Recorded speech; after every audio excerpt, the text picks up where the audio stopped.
we have people like making joints like that, and then they twisted it into something like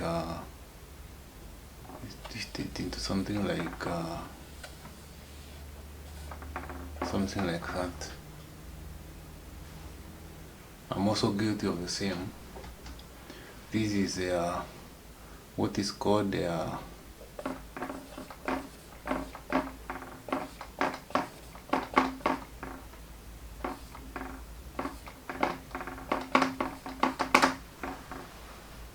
it's a rat tail joint.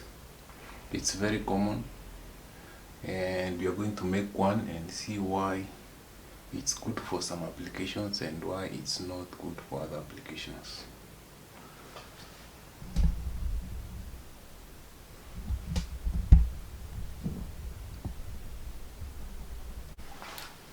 Okay, here I have with me a wire.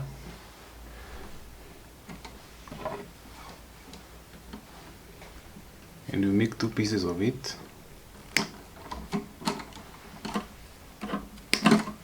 Another piece. And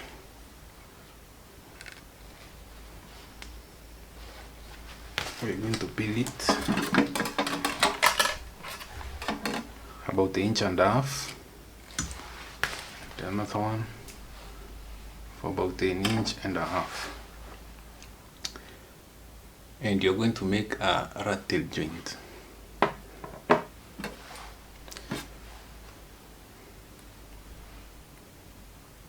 You can cross it like that. For wires that are this thin, you can use your hand, and you just make a tight twist.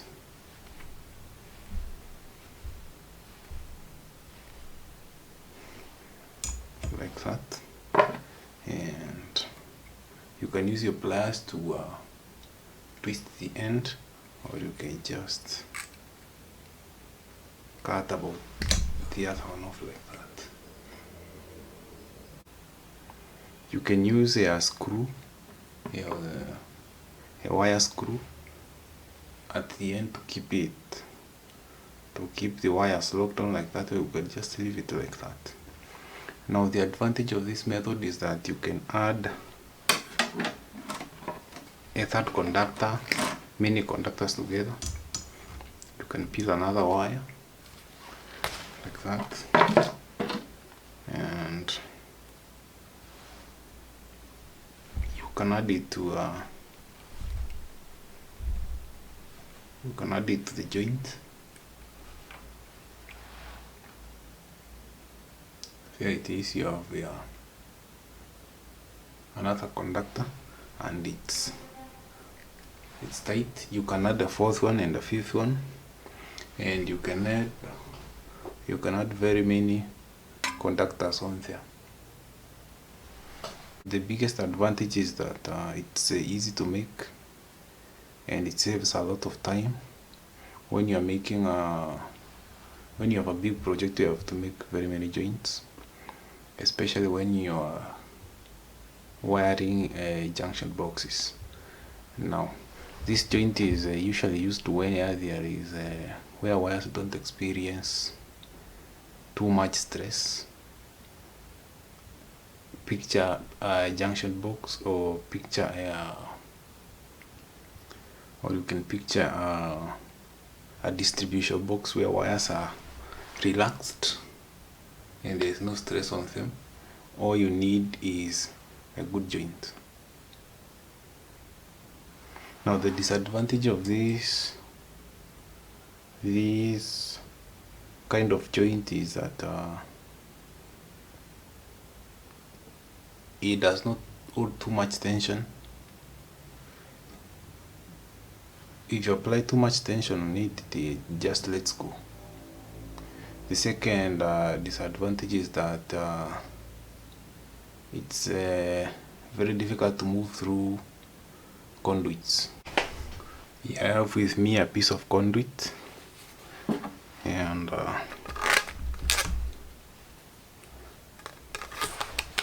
it's very obvious why you do not want to make rattle joints for wires that you intend to pull through conduit.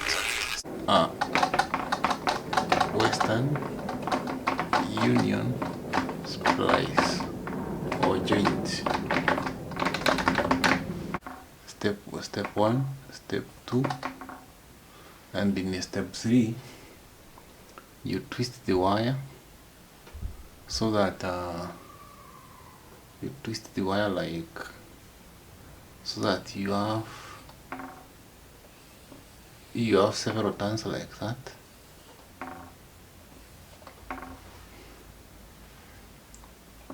This wire is this one, and this the other conductor is like that.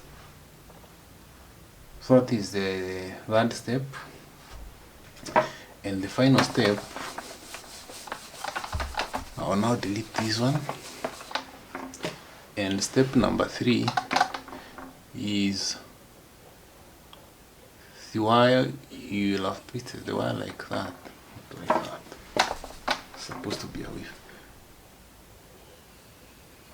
You will have twisted the wire like that, and this is like that, and from here you wind this wire. You do not twist, you wind it like that around the other wire, and this other one you wind it like that.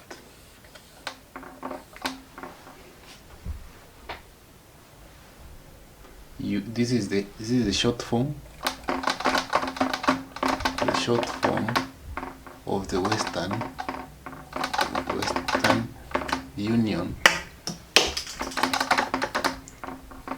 splice. That is the short form. You can have the long form where the twists. You have many.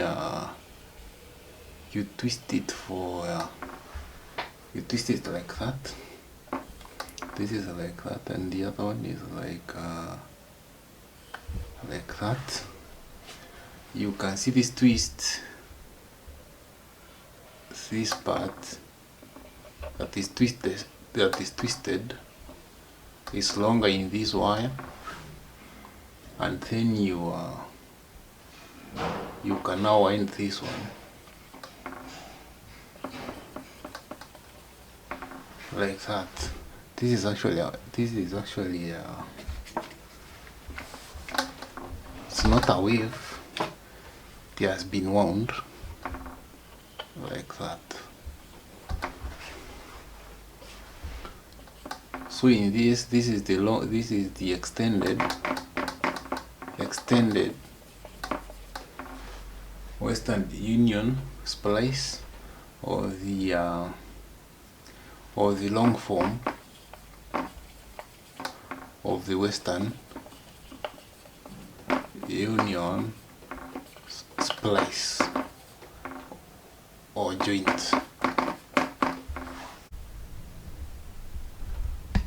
You need to peel a long wire like that, and you also need to peel another long wire like that. Now these are ends of two conductors. You cross them like that,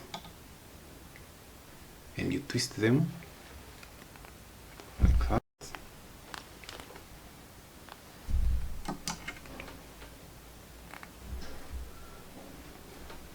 You have it like that.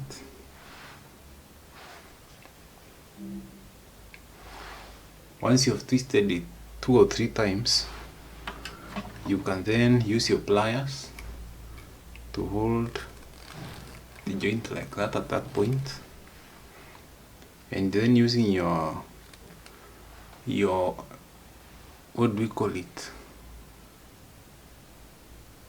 We call it this is the major arm, the arm that is usually dominant, your dominant arm or your dominant hand.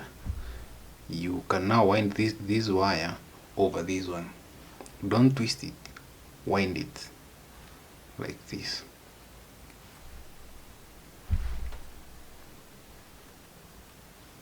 wind it close,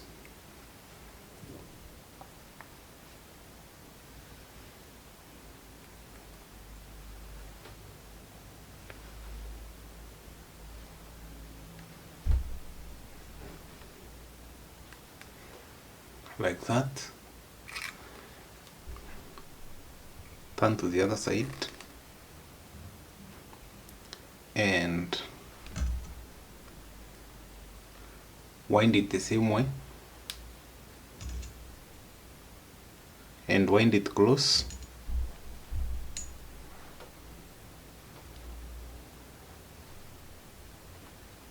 Like that. You can use gloved hands like that.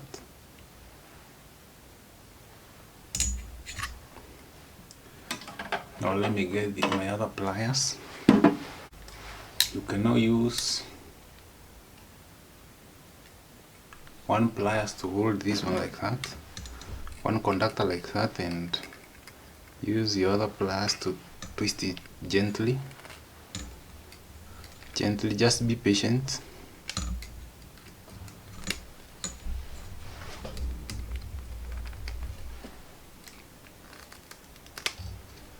Twist it like that, and then the other side.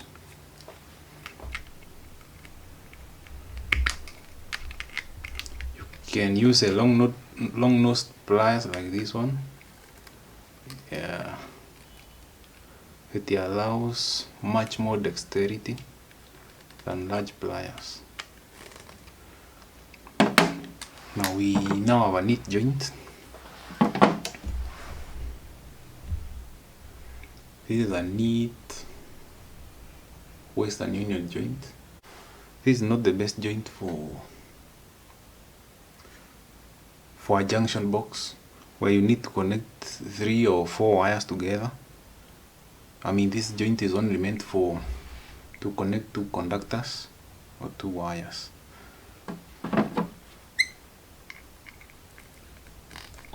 As you can see, this is very easy to pass through a conductor like this one, a conduit like this one. You can pull it through with few issues.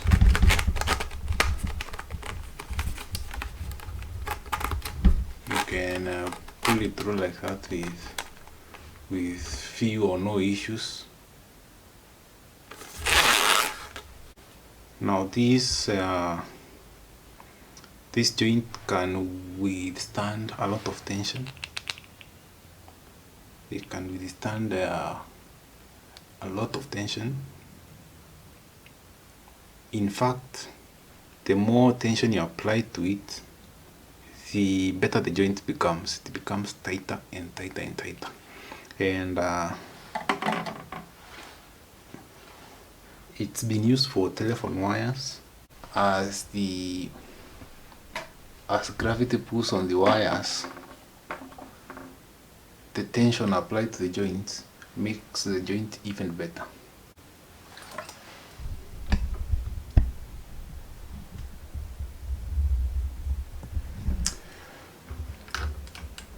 A Britannia joint is also suitable for this kind of setup.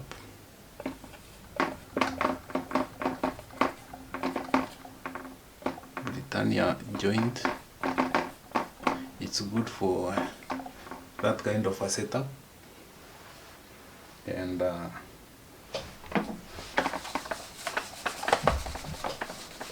let me draw a Britannia joint. Now for Britannia joint, you need to have 2 conductors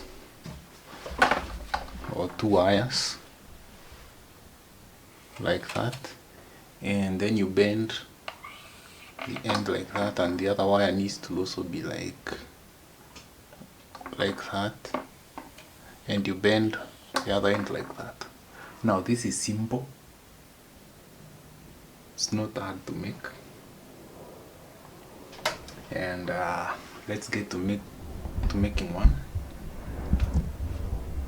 you hold it tight and you wind it like that twice or thrice, and get your other conductor, which you place there like that.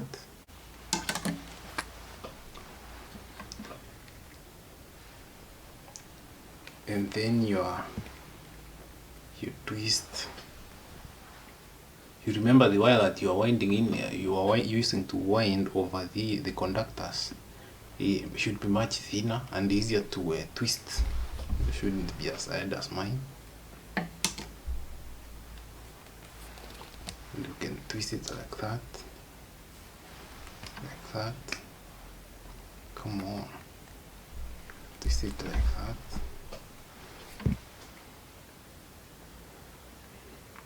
Now at the end of it, we jump over the kink there and continue winding it several times.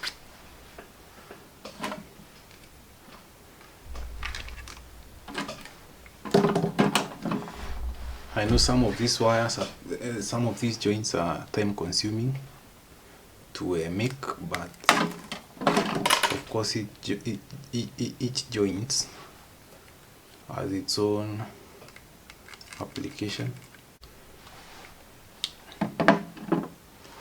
This is the Britannia joint, and it is also a strong joint. I do not think it's as strong as the Western Union joint, but this is the Britannia joint. It's very resilient to tension in the conductor. It's very resilient to tension. I'm applying tension right now because these bends at the end of the conductor prevents this particular bend prevents this conductor from slipping out, and this other bend prevents this other conductor from slipping out of this winding. It's a very strong joint. It might not look as such, but this is a really strong joint. Okay, that's the Britannia joint. We're going to make the third joint.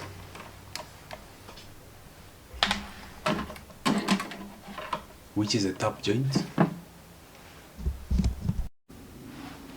Most people will instinctively or habitually, most people will come and will do something like this. Twist this one over the wire like that, and they'll try to do something a rat tail over the other conductor, and this one never becomes tight. Even if you are to twist this other conductor like this, it still can never be. It will never be tight. You can see it's this is a messy joint. So this is the right way to do it. There are two types of tap joints, and I'm going to illustrate.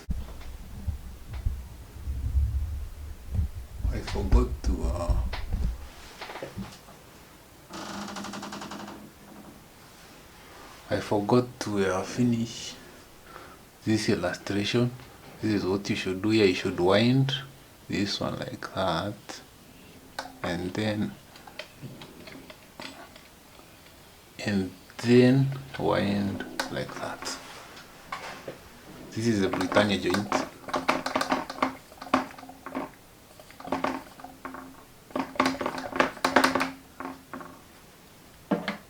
And this is this joint.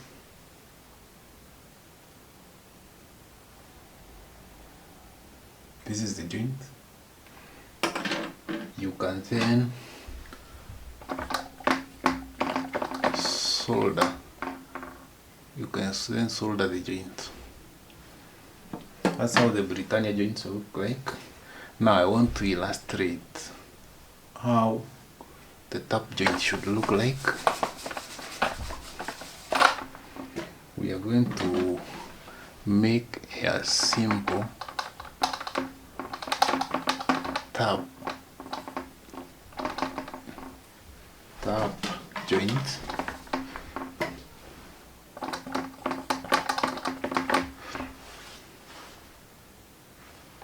We are going to illustrate a simple tap joint, which is you have the conductor like that, and you've peeled the insulator off a section of it, and then you have the other conductor like this, and you have the other conductor like this, and then you wind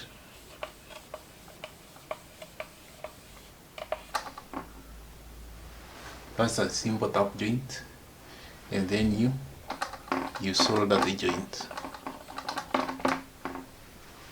You solder the joint. That's a simple tap joint. We can do what we call a knotted tap joint, which is a much better joint, but of course consumes much more labor. You have the conductor like that, and then you have the exposed part where you have peeled off the insulator, and then you can have the other conductor here, which is going to tap from this other conductor. And now what you do is that you pass it over the wire, and on the front of the wire you pass it like that in front of the wire, this direction, and then over the wire, and then move it in this direction behind the wire, and let it move over the wire and in that direction, and you bring it over, and then over this wire, over itself like this, in this direction, over itself, and then you can begin twisting it over the other wire. This is a knotted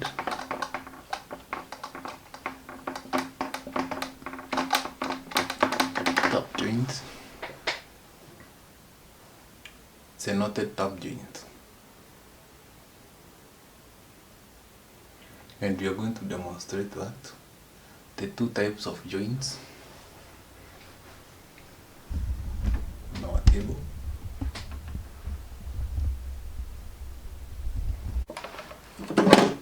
You can use your pliers to hold the wires like that, and then you can twist this one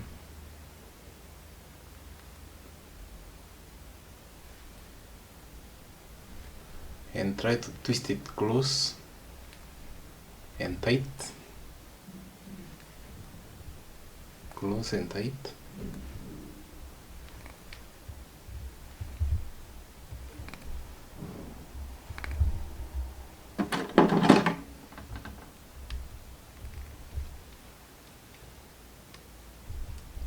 can use the other pliers like that. And here you have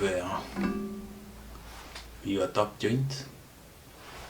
This is a simple top joint, and it's a very strong joint, and you can insulate the wire. Now here you have your simple top joint. Let us make the knotted top joint.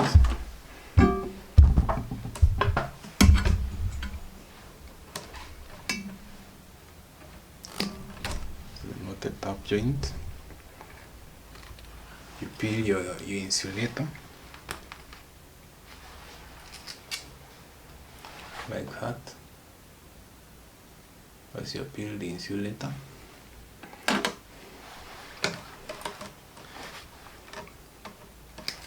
of course, for the other conductor you expose the end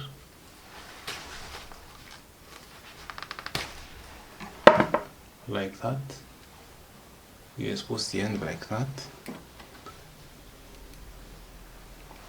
Then there is your joint like that.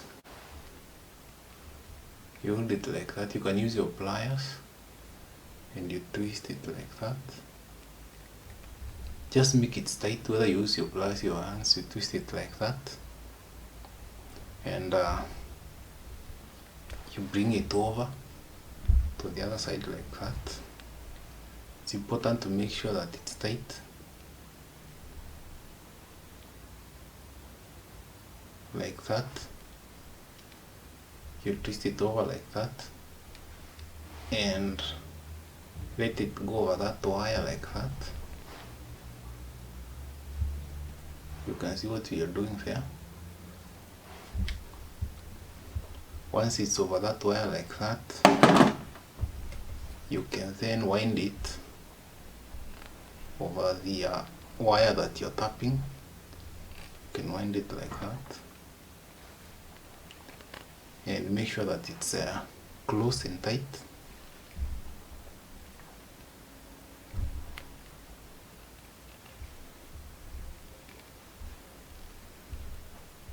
Come on.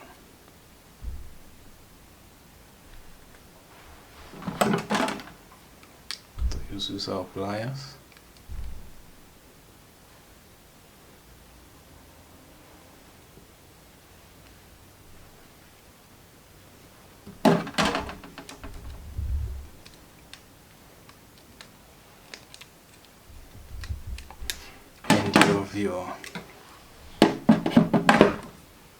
This is your knotted top joint.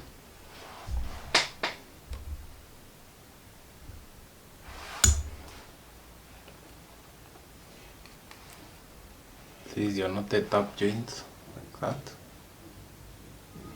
You can see there is a knot before you begin winding the wire. And there is little risk of unwinding the wire by pulling at the joint like this. This joint is best suited for single core wires like this one. Even this one is suited for the Britannia joint, is suited for single core wires like this one. Even this one is suited for single core wires, and this one is also suited for single core wires.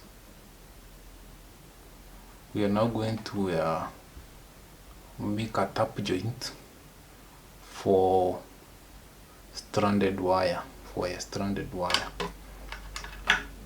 Let me get a stranded wire. You have something like that.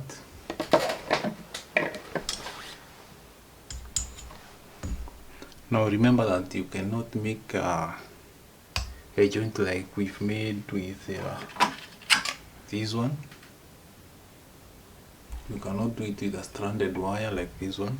So you have got to make a different kind of a tap joint.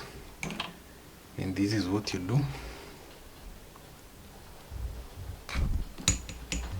You separate the wire like that.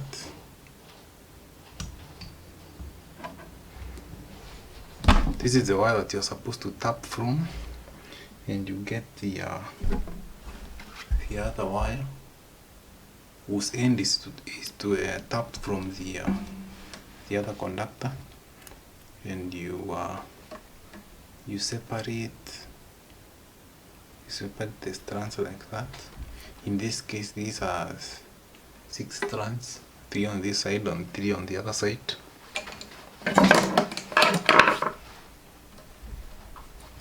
And then you put them through the that gap like that,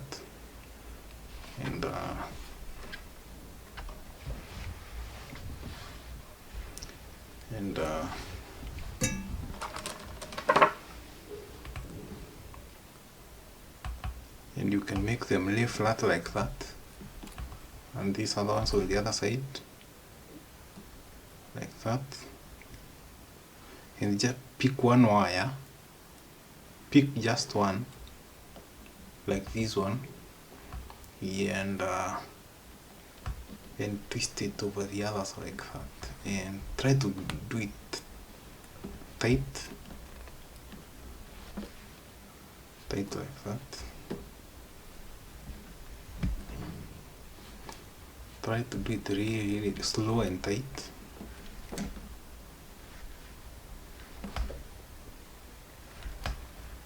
And leave no gaps. Pick another one.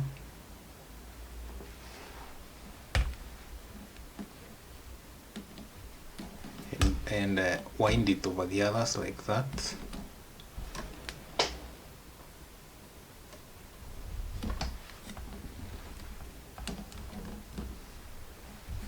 Wind it over the others like that.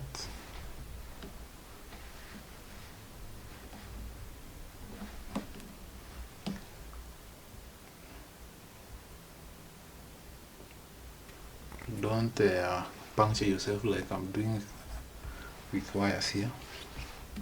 Be careful. This is the last one on this side.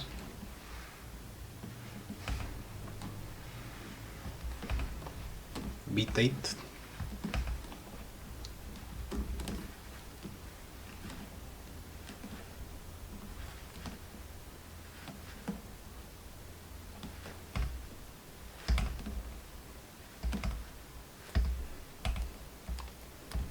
Like that, and then turn the wire over to the other side like that.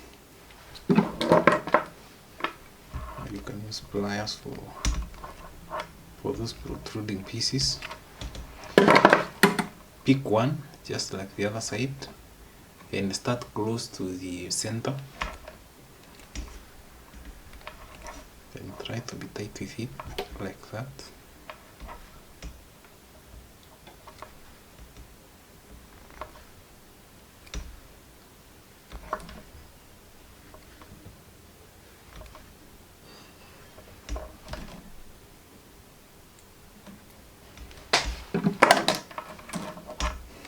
Try to be tight with it like that. And pick another one.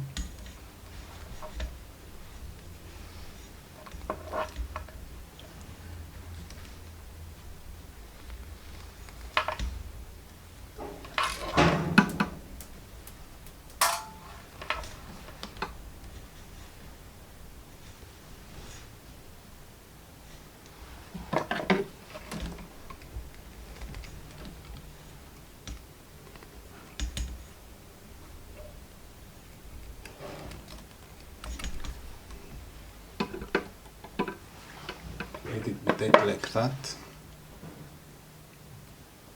Pick another one.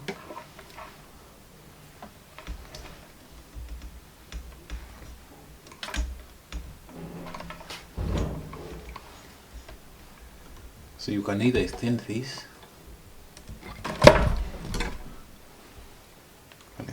like this,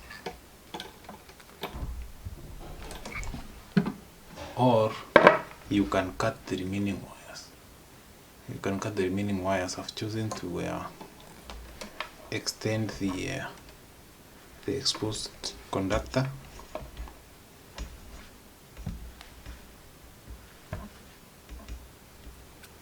Like that, and for that final piece, to avoid being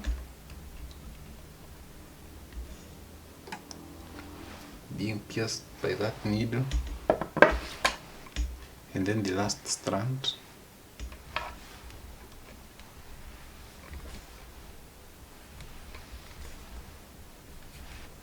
these happen to be 7 wires, not 6. So we have 4 on this side and 3 on this side. They don't have to be even.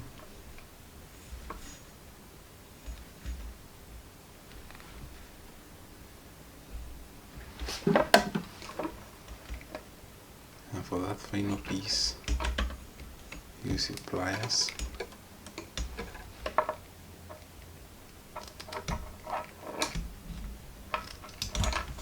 Like that.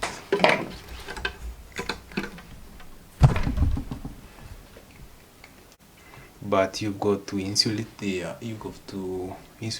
joint using a insulating tape so that it does not touch the other wires. So you can use a tape like this,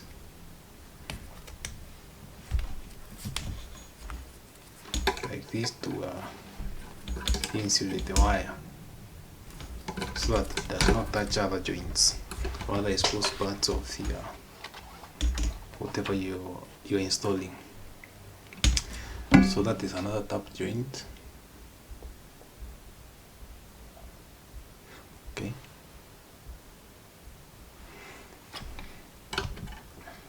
From the other side it looks like that. This is what you do with stranded wires. Now you have 2 wires. This conductor and this other conductor, and you need to join these 2 ends. What do? This is what you do. You make a married joint. Let's make an illustration.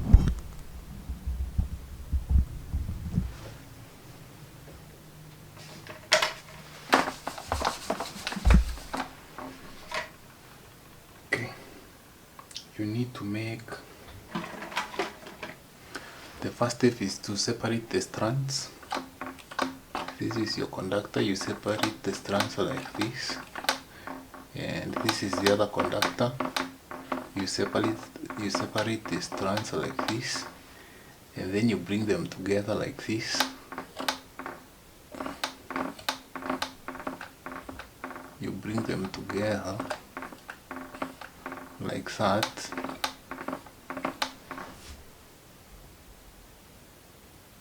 And then you finally wind them over each other so that you have something like this, and you have the conductor here, so that you can now, and this other side you wind it like that. This is exactly like, it will look like that. It will exactly look like, and this other one will look like that. So it will look like conductors moving this way and a winding over them and a winding over them. Now this is better done, demonstrated physically, better than it's illustrated there. So let's do it.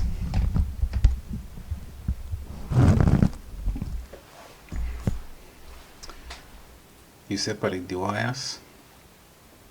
You can separate them like this. If the conductor is twisted, you've got to untwist them a little bit. They don't have to be perfect.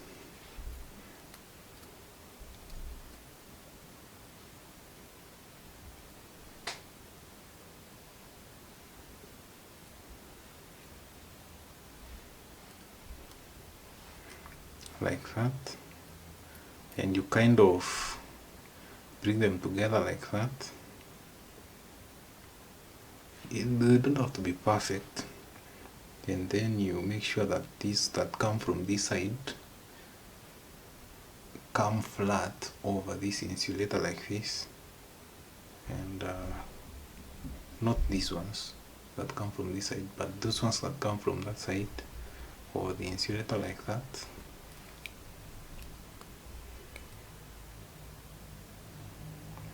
And then these others that come from this side over the other insulator like that. Then you can now make sure that there is enough naked space here for you to wind these wires over this, so you have to pull back a little bit like that. That's good enough, and then you hold it like that, and take one strand by one. You have one strand there, and wind it tightly.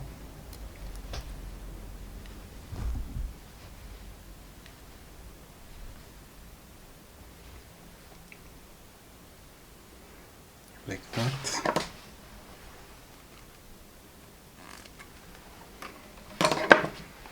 Take another one and continue from that point.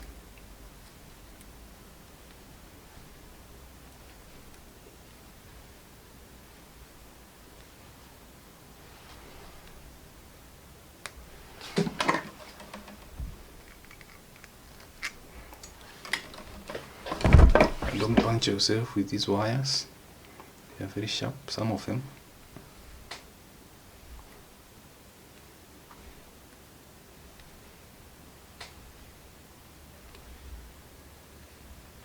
And finish over with your long nose pliers. Pick another one.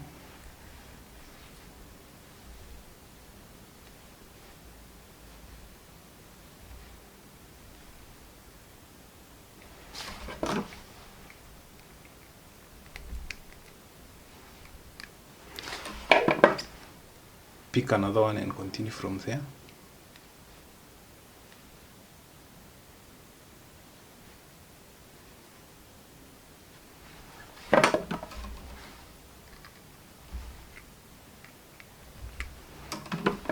Still pick another one.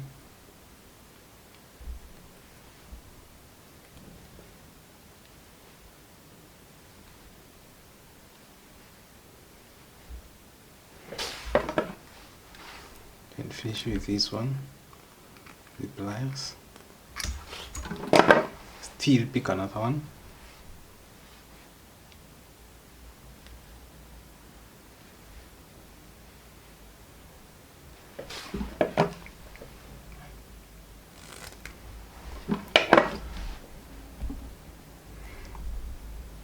Now you're halfway done, so you turn it to the other side and pick one and try to begin at the middle. Try to begin at the center.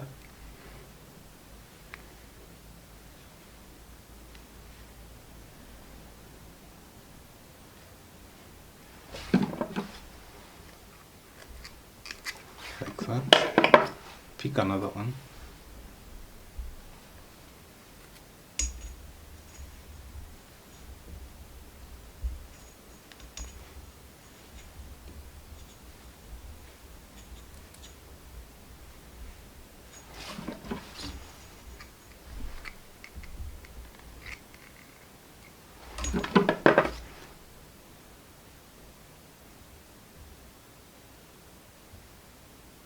Pick another one.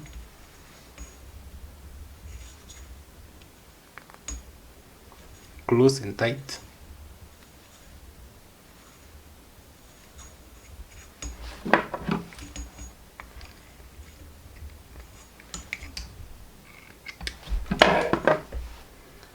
Keep picking.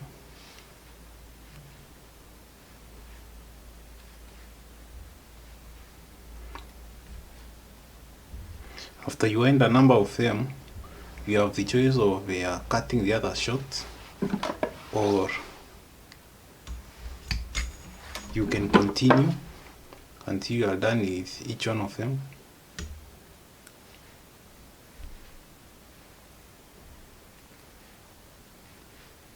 Close and tight.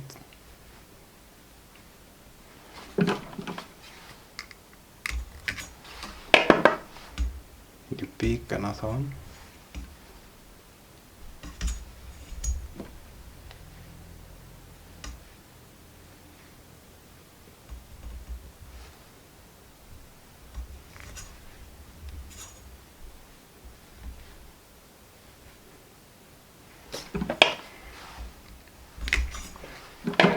You pick the last one.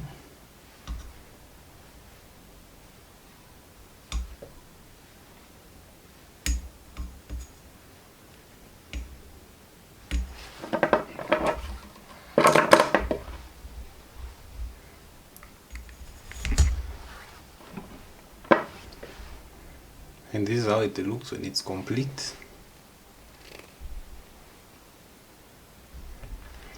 Those are two straight conductors joined together in a very strong and very effective joint that can also pass through a conduit like this.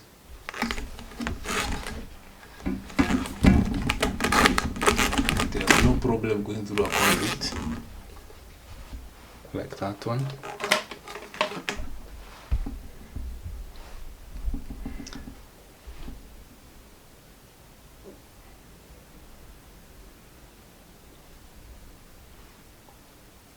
This is one of my favorites. Very neat joint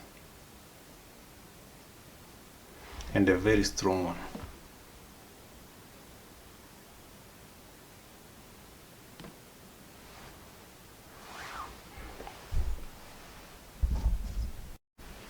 We can confirm that this is the married joint.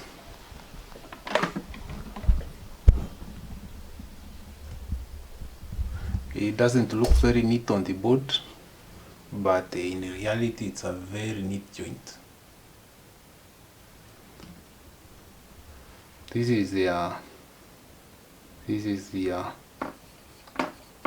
married joint.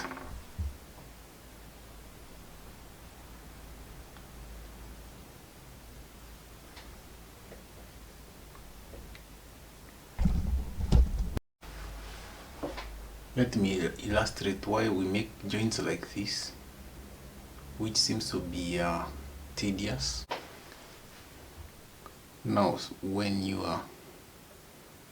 twist wires together and make weak joints, not that twisting is necessarily bad, but when you make weak joints, whatever kind of joints you have, and you make weak joints, like say you've twisted wire and you've another one twisted like that, and the wires are barely touching, or they only touch sometimes.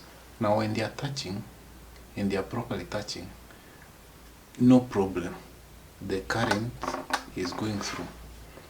Now when they are barely touching, when the wires are barely touching, they are making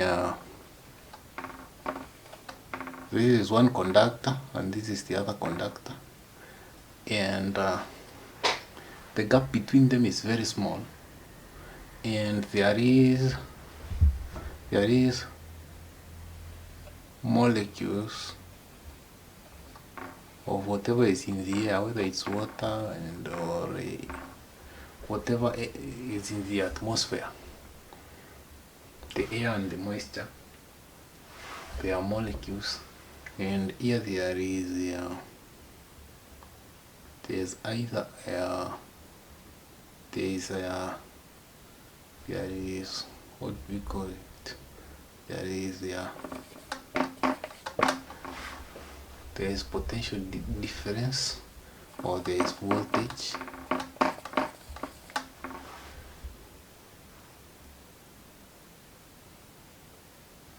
and on this other side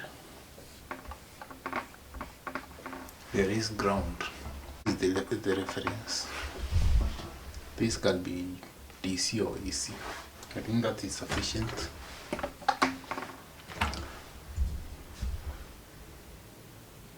I think most of you recognize this one. You recognize what it is. Now this is a joint, poorly twisted joints, and the wires are at this point are not touching. They are barely touching. They are not touching. There's a small gap with molecules of air or whatever is in the atmosphere in between. And what happens is that this becomes a capacitor. And once that becomes a capacitor, when the voltage is high enough, it starts leaking from this conductor, which is connected to voltage, to the ground or to the negative conductor, or the reference conductor of the ground. And this is the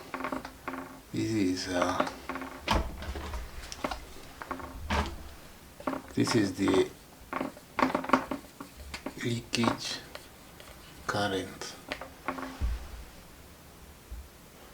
and this causes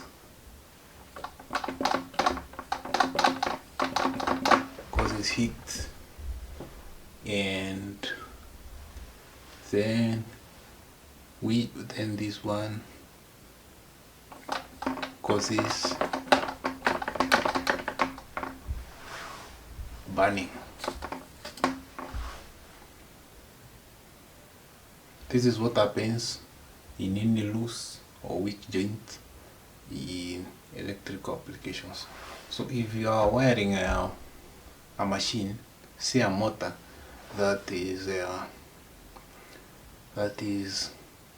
rated, say 5 kilowatts, you really need joints like this. And if you're using single core conductors, you need joints like this. You have a machine running and it has a conductor, two conductors that are joined have a weak joint. Now what happens is that when you have two conductors and they have a weak joint like this, it builds up heat, and the conductors are usually copper. They're usually copper, which is a very good conductor of heat and electricity, and the heat flows through the conductors and the heat builds up. It builds up and burns off the insulation. Once the heat has burned off the insulator and you've got naked wires now, very long naked wires, which are probably twisted in some kind of distribution board or junction box, and you have the neutral or the ground wire, which is also in the same place. You have an electrical, you have the shorted wires, and then you have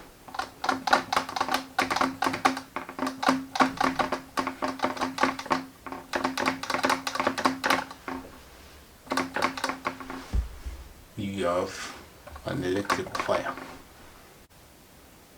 When this one burns off the insulator,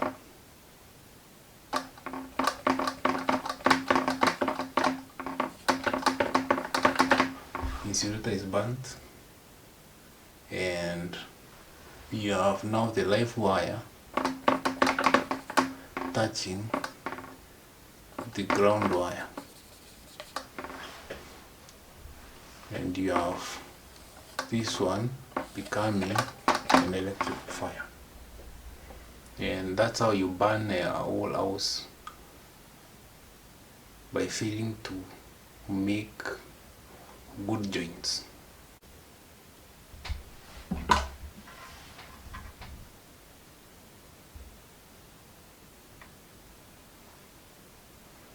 And remember that these joints can also be soldered.